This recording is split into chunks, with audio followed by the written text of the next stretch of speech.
Before getting into my thoughts on the series so far, let me start off by saying this. Not many people were as excited as I was to check out Picard. In fact, it was one of my most anticipated pieces of media all year, the future outlook of Star Trek with a beloved character and a possible new adventure. Who wouldn't be excited? I was so excited I badgered CBS for a screener copy of the pilot for a possible review, which I didn't get. Well, the series is halfway through and has left me, well, rather disappointed. The final note of this fine print is one that most will completely avoid. In fact, if you enjoy the series, that's perfect and wonderful. For some reason, people act like I go out of my way to not enjoy something, like I like wasting my time. I only do that for this trash. Picard has left me quite conflicted. While I do enjoy seeing Picard in his years after service and the advancement in both the technology and the universe, a lot has simply bothered me. One, the Federation has taken a tremendous step backwards. Listen, I'm not going to act like the Federation had shiny examples of gallantry. We had tools like Admiral Pressman and Section 31 Sloan that mixed up the ideology of what Federation was all about. Admiral, I'm hereby charging you with violation of the Treaty of Algeron.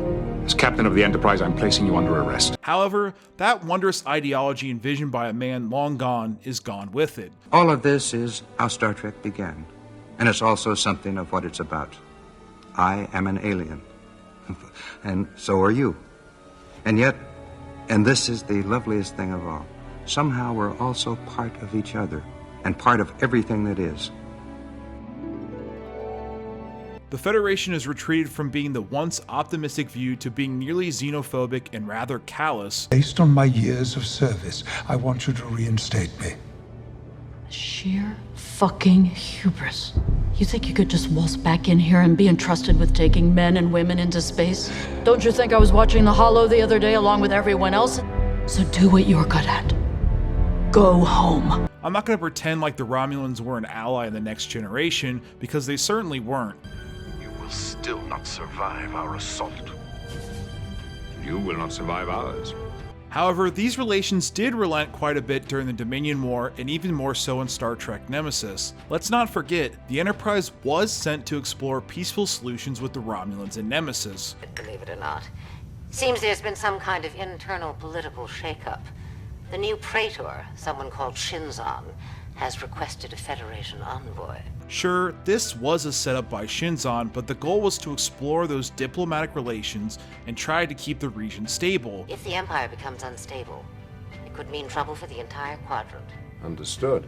Furthermore, when Shinzon did reveal his evil plan and attack the Enterprise, this scene happened. Captain Picard, Commander Denatra of the Warbird Baldur. Might we be of assistance? Assistance?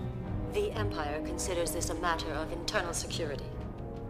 We regret you become involved. Commander, when this is over, I owe you a drink. Romulan ale, Captain.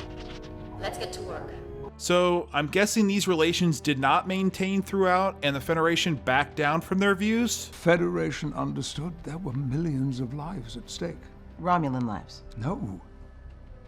Lives.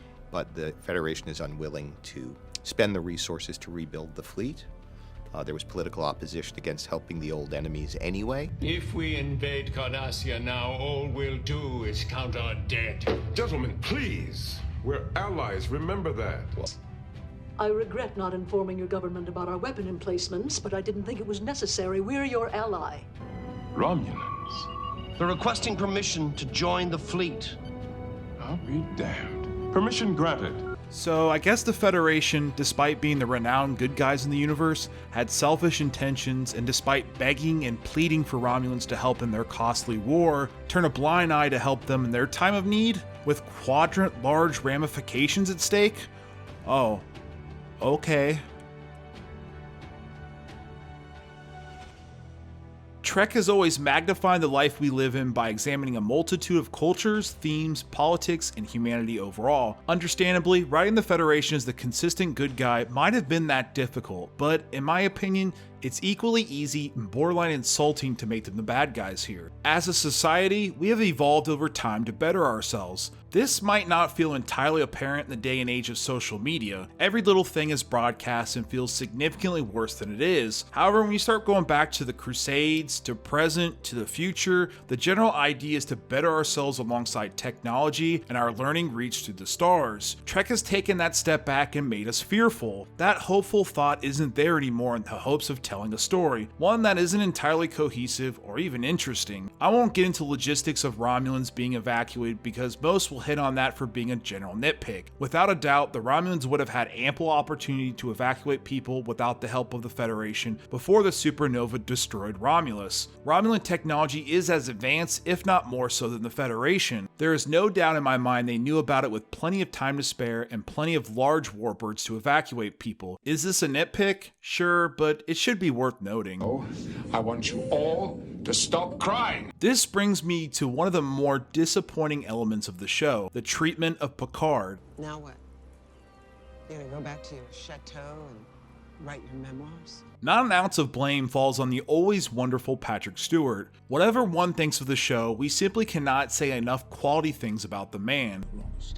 I'm sorry? Because it was no longer Starfleet. He still adds a layer of gravitas and oomph to the role, even if he is starting to show his age. That being said, despite the journey we as fans have been thankful to take with him, none of that feels relevant to this universe anymore. In fact, Picard is almost borderline hated or disliked by generally everybody in the show. You have some goddamn nerve. Admiral Clancy yells at him, telling him he has some nerve asking for help. Picard's former first officer, Commander Raffi, giving him shit for giving up. That's great. That's great. You tender your resignation, and my ass gets fired. Having been a first officer yourself, you know that assuming that responsibility must, by definition, include the safety of the captain. I have no problem with following any rules you lay down, short of compromising your safety. And you don't intend to back off from that position? No, sir. Commodore O wants to kill him. This entire Romulan town hates him. This is Captain Jean-Luc Picard, or, well, Admiral. Something Starfleet does not teach you. You may test that assumption at your convenience. Let's make sure that history never forgets the name. Enterprise. I must be drawn here. This far, no farther. There are times, sir, when men of good conscience cannot blindly follow orders. This man has fought the Borg, saved Earth how many times? This hero treatment does not feel too far off what we received in The Last Jedi with Luke Skywalker. Why we couldn't simply get a renowned hero called to action is beyond me. Instead, he's looped into a trivial action drama serial that more or less will end in his maybe heroic death. This isn't a wow, you can't handle dark material talk.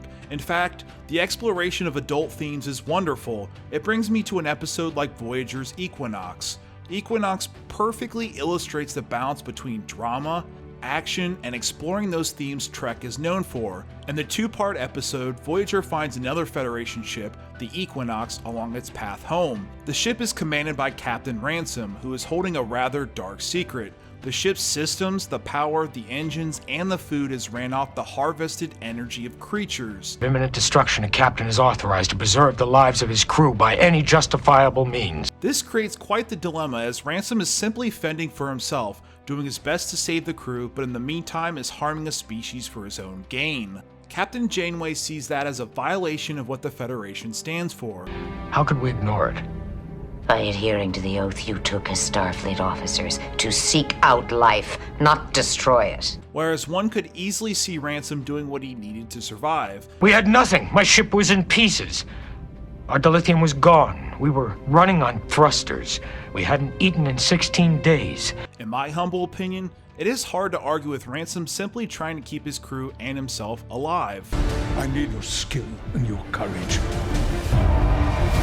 The past is written, but we are left to write the future. Hold on.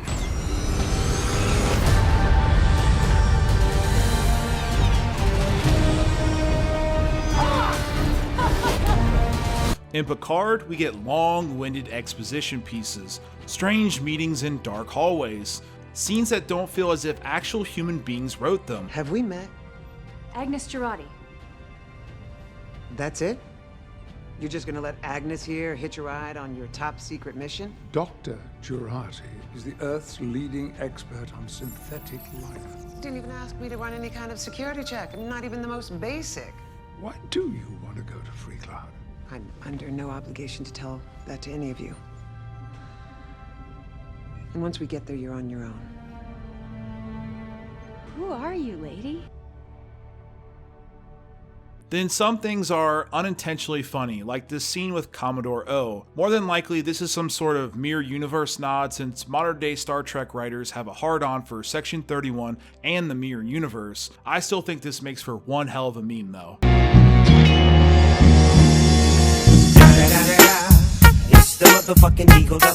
If you made it this far and haven't angry torn me a new asshole, listen, I'll watch every episode of Picard, at least until he dies and the bum ship they drive in is named after him. Like those watching, I need my Trek fix, and seeing this universe again is nice. For all the show's fault, the show is wonderfully shot, with beautiful music, and does feature some quality special effects. The use of de-aging on Patrick Stewart might be the best ever employed on an actor. Episode 4, entitled Absolute Candor, was probably the best episode of this series so far, featuring callbacks to the Next Generation that were cleverly woven into the script. I'm not a family man, Riker, and yet Starfleet has given me a ship with children aboard. Yes, sir. And I don't feel comfortable with children. Star Trek means a lot for a lot of people. The fan base is as passionate as any, and I'm proud to say I'm right there with many of you. Without a doubt, a lot of you will be blowing me up in the comments in defense of one argument or another. Simply put, some of the basic fundamentals of Trek shouldn't be bothered in the hopes of telling a story. The show is new, and perhaps with episode 4 being quality, the rest will pick up and in time for a hopeful, epic conclusion. Time will tell. Thanks so much for watching. Be sure to subscribe and hit that like button. All the support goes a long way. Let me know in the comments what you thought about this movie or what future content you want to see. See ya, tots!